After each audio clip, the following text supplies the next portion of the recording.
Pena merah itu. Merah. Assalamualaikum warahmatullahi wabarakatuh. Alhamdulillahirabbil alamin. Wassalatu wassalamu ala asyrafil anbiya'i wal mursalin wa ala alihi wassahbihi ajma'in. Asyhadu an la ilaha illallah wahdahu la syarikalah wa asyhadu anna Muhammadan abduhu wa rasuluh sallallahu alaihi wasallam. A'udzu billahi minasyaitonir rajim. Bismillahirrahmanirrahim. Wa rabatna ala qulubihim iz qamu faqalu rabbuna rabbus samawati wal ard lan nad'u min dunihi ilahan laqad qulna idzan syatata. Syukur puji kita serahkan kepada Allah Subhanahu wa taala. Salawat dan salam untuk junjungan kita Nabi besar Muhammad sallallahu alaihi wasallam. Banyak sekali yang perlu kita sadari, dan kesadaran itu adalah merupakan kunci untuk mendapatkan sesuatu yang diinginkan. Kesadaran adalah jauh melampaui pengetahuan. Artinya banyak orang yang tahu tentang sesuatu, tapi mereka tidak menyadari tentang sesuatu itu. Siapa yang tidak tahu dengan kematian, tetapi kadang-kadangnya mereka tidak menyadari tentang kematian itu, akhirnya mereka lalai dan melupakannya. Siapa yang tidak tahu bahwa Tuhan itu adalah Allah Subhanahu wa ta'ala, tapi jarang yang menyadari bahwa dia sedang berada dalam pengawasan dan tilikannya Allah Subhanahu wa ta'ala itu. Jadi kesadaran itu jauh di atas pengetahuan manusia. Nah, kesadaran kalau tidak didapatkan, manusia pasti akan tertipu. Sebagaimana yang diungkapkan oleh Allah dalam awal-awal surat Al-Baqarah. Wa iza qila lahum, dan apabila dikatakan bagi mereka, jangan kamu berbuat binasa pada bumi. Qalu, mereka menjawab, innama nahnu muslihun, kami inilah orang yang berbuat baik. Ditegaskan oleh Allah berikutnya, ala innahum humul mufsidun, ketahuilah bahwa mereka itu merekalah orang yang berbuat binasa.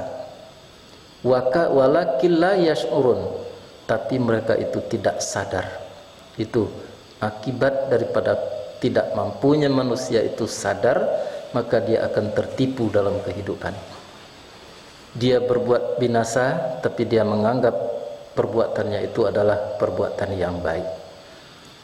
Nah, maka untuk itulah kita diberi perlengkapan oleh Allah, melebihi perlengkapan yang diberikan kepada makhluk lain. Kita diberi jasad, diberi pemikiran atau akal, diberi hati. Sementara makhluk lain tidak cukup. Ada yang diberi hanya jasad, diberi nafsu, tapi tidak diberi pengetahuan. Ada yang diberi akal, tapi tidak diberi jasad. Nah, jadi maka keberadaan manusia itu jauh melebihi makhluk-makhluk yang lain. Nah, tinggallah manusia itu untuk memanfaatkan pemberian-pemberian tersebut, yang kalau kita bagi hanya menyangkut dengan satu hal-hal yang menyangkut dengan lahiriah, yang kita sebut dengan syariat.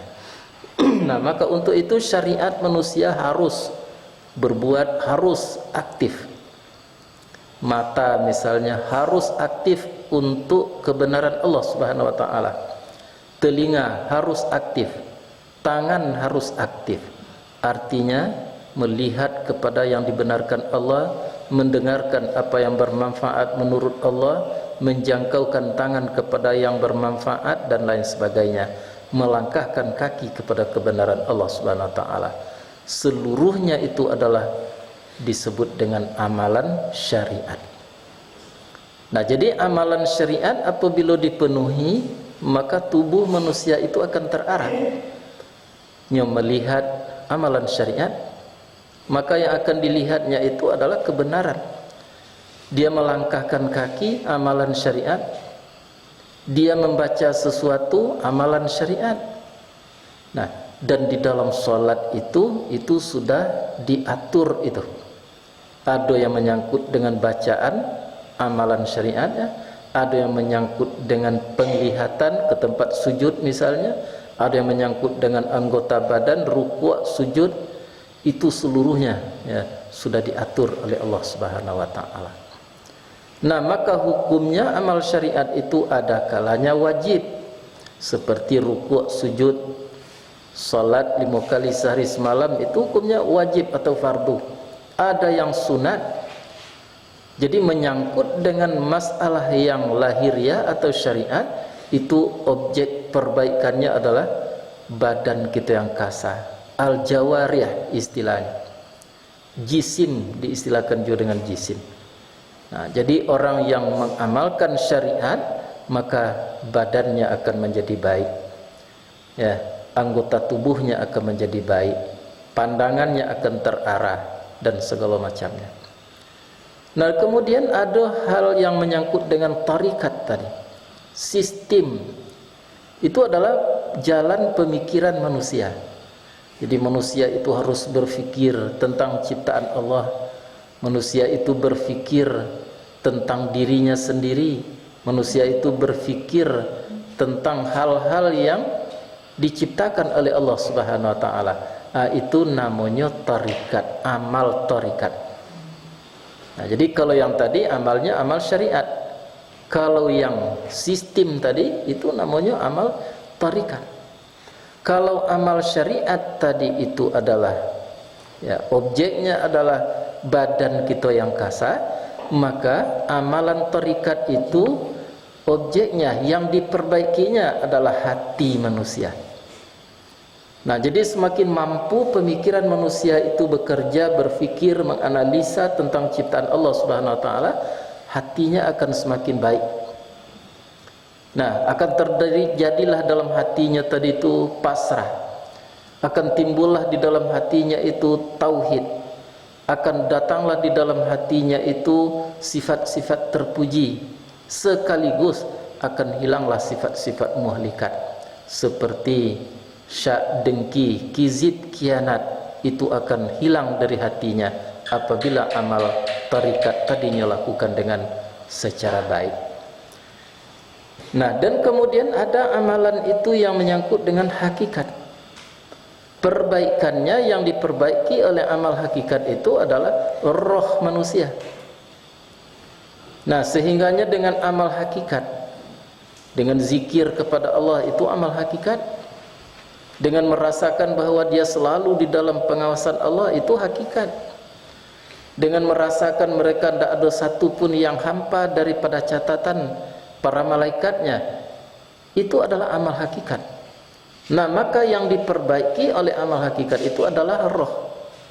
Nah, maka orang yang mengamalkan amal hakikat dengan secara benar, maka rohnya akan baik.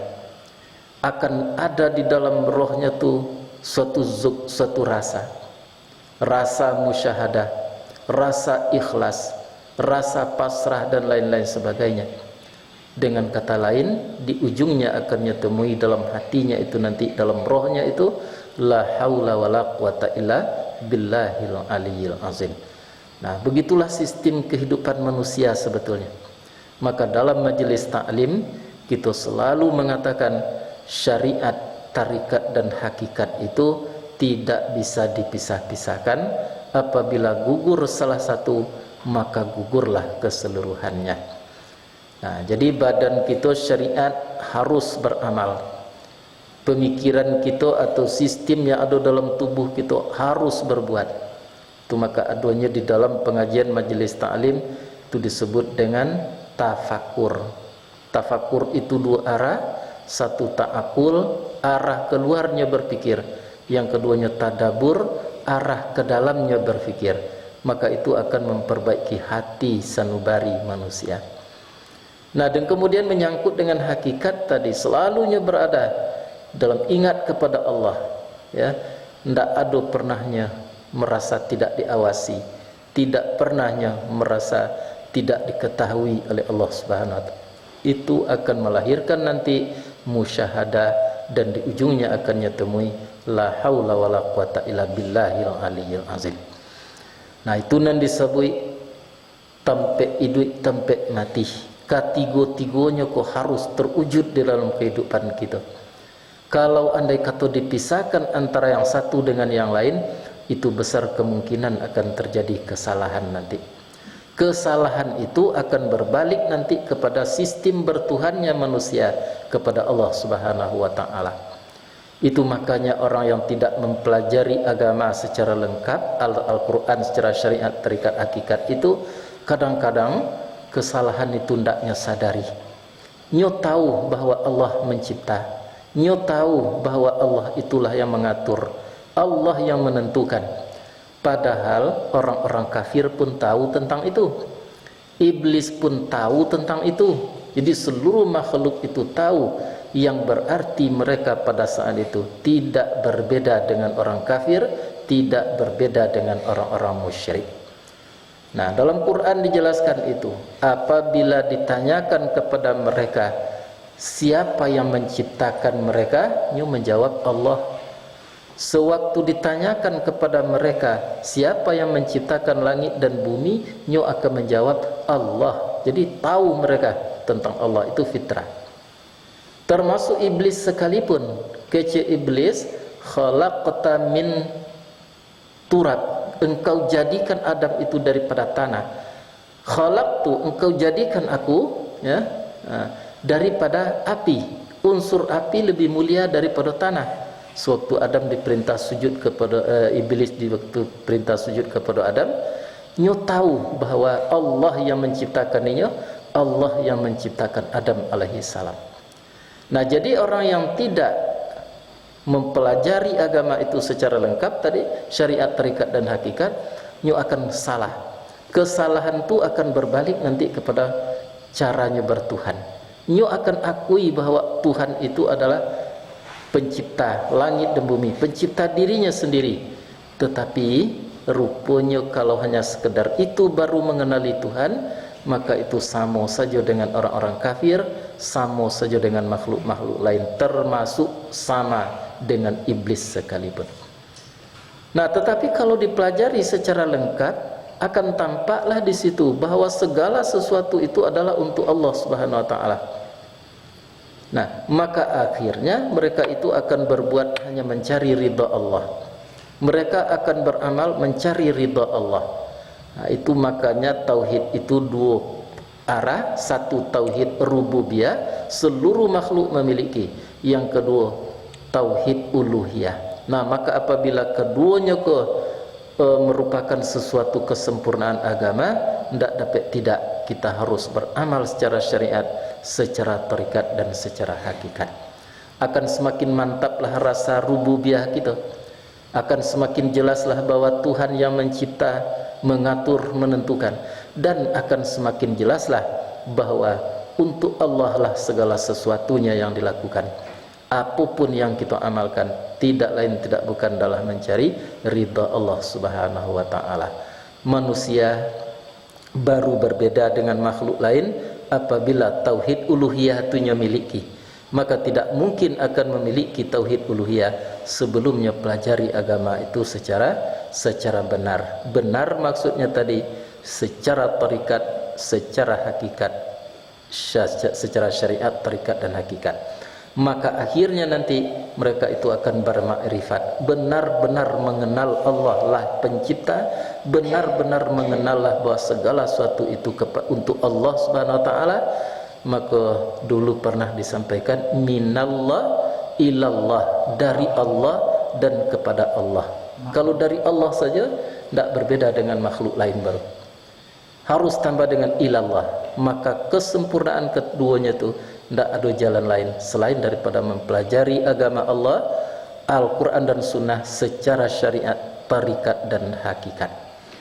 Nah, malang sekali orang-orang yang anti kepada syariat, kepada tarikatnya hakikat saja, malang sekali itu. Dan amat rugi sekali orang-orang yang hanya mementingkan syariat, tidak mempercayai tarikat, amat rugi sekali itu. Dan ada yang paling berbahaya, yaitunya orang yang benar-benar taklid kepada tarikat, sehingga yang dia katakan tarikat itu adalah merupakan sistem yang dilakukan oleh orang-orang tertentu. Nah, jadi kalau ditanya ke orang kini ba'a wa'ang mengenai tarikat, adonan ati, ada yang ya membabi buta saja bertarikat. Itu keduanya adalah kesalahan. Nah, seharusnya ba'a teliti kembali ma huwa tariqah, dan dimaksud dengan tarikat itu. Jadi rupanya adalah yang tarikat itu Al-Quran dan Sunnah dengan sistem yang kita lakukan tadi. Nah, jadi si dunia ku umat Islam ku adonan terlampau memihak ke tarikat, adonan membetakan tarikat, kedua-duanya adalah salah. Yang benarnya ba'a pertanyaan ma huwa tariqah, dan dikecilkan tarikat itu rupanya sistem yang dibenarkan oleh Al-Quranul Karim. Nah, jadi kalau ada orang tanya ke kita lewat tarikat awak, yo tarikat kita apa? Al-Quranul Karim. Ba'a mengenai tarikat-tarikat yang lain, kalau sesuai dengan Quran diterima, kalau tidak ditolak. Nah, itu yang harusnya kita pahami. Jadi dalam pengajian-pengajian singkat seperti yang kini, kita juga hendaknya semakin tergugah untuk lebih mendalami, untuk lebih menelusuri ajaran-ajaran Allah Subhanahu wa taala dalam 3 bentuk tadi, syariat, tarikat dan hakikat. Mudah-mudahan bermanfaat. Assalamualaikum warahmatullahi wabarakatuh.